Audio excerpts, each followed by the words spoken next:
panalangin lang sir. Yun lang ang nagpapatatag sir. Magina ko yun, ay nanay ko yun sir, saka kapatid ko yun.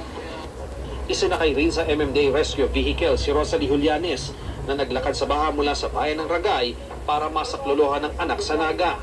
Nung isang araw pa yun, hindi na wala na daw siyang wala nang pagkain, wala nang tubig, hindi na siya makababa kasi baha nga. Nagsakay rin ng Red Cross ng mga stranded.